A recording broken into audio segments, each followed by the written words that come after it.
The myth is about a musical contest between Pan and Apollo. It is told by great authors such as Ovid and Hyginus, who lived approximately in the 1st century AD. In Greek mythology, Pan is the god of the wild, flocks and shepherds, the fertility deity. He is described with a horn and the legs of a goat. His father is Hermes, although in some myths, Dionysus is considered to be his father. He was associated with Faunus by the Romans. Apollo, on the other hand, is the god of music, poetry, arts, healing, light, sun, and many others like knowledge. He is one of the most important figures in Greek mythology and has a big influence on the very idea of ancient Greek classicism. His father is Zeus. In the primary mythological sources, this contest is told as a consequence of Midas' adventures. Midas is the wealthy king of Phrygia, who is known with his foolishness and greed. He is most known by his golden touch myth, where, by Dionysus, he is granted with the ability to turn anything he touches to gold. However, he soon realizes that his wish was in fact a curse, since he could not eat or drink or even hug his daughter. Eventually, he was given salvation and the curse was lifted. After that, he decided to dedicate himself to nature.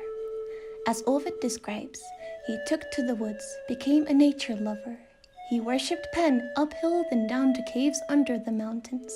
His wits did not improve. His mind was fated to undo new masters.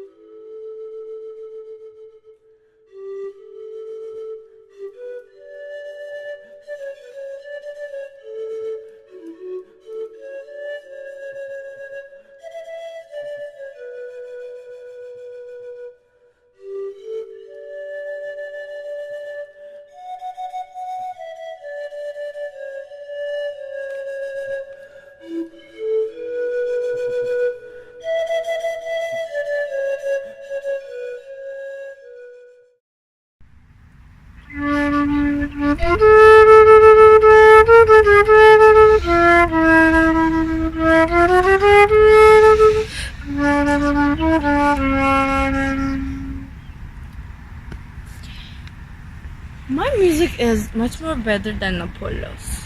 He doesn't even know how to whistle his lyre.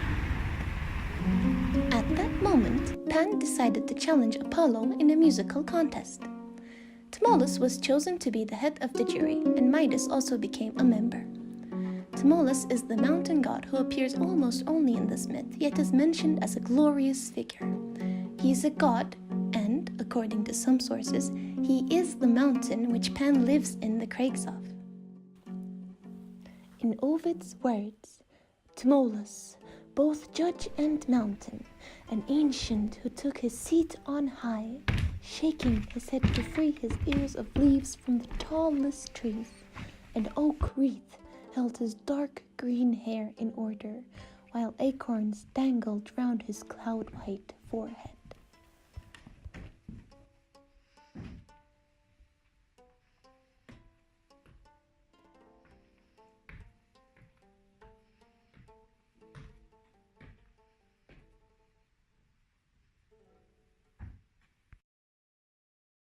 Your judge is here.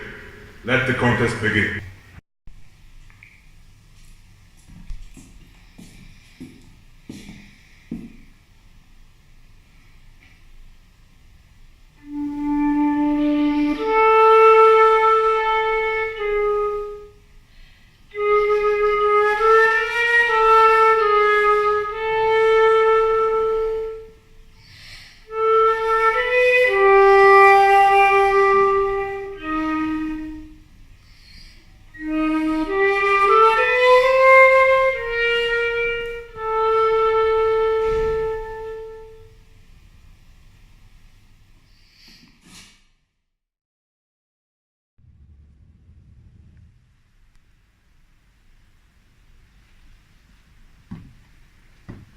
Apollo's golden head shone through his laurels, his cloak swung from his shoulders to the earth, and against the purple folds the ivory lyre, flashing with diamonds, was held in his left hand, the plectrum in his right.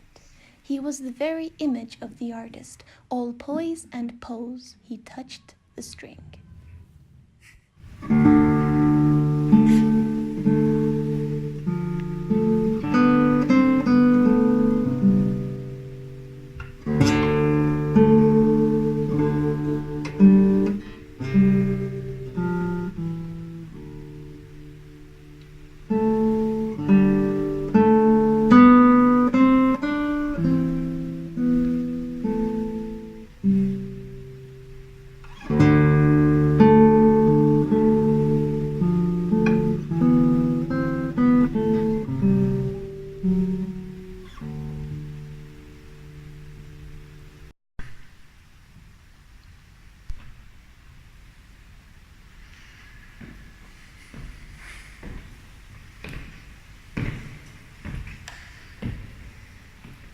The winner is obviously Apollo.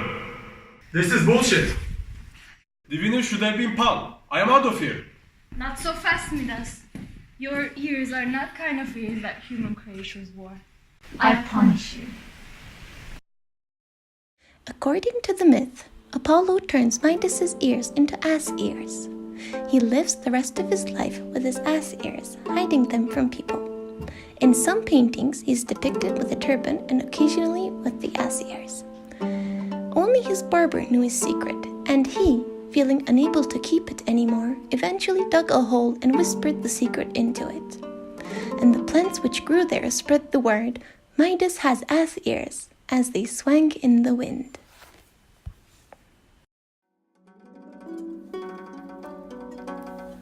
The preface by Gregory Horace to Book 11 in Signet Classics edition of Ovid's Metamorphoses signifies Ovid stands as a poet and a figure in Latin literature. He most apparently claims that Pan's and Midas's understandings of music are inferior to Apollo's, since Pan is associated to the country and Midas is a barbaric king.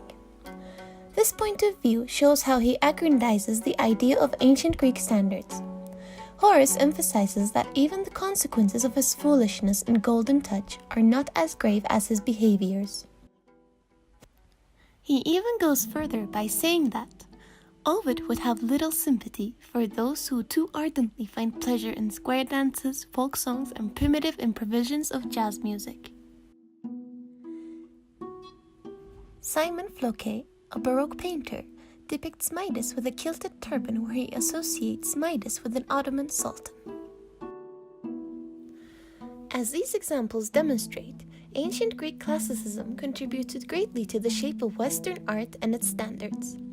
In this way, this myth is very important and a great example for understanding the most fundamental of Western civilizations through one of its very crucial aspects, art.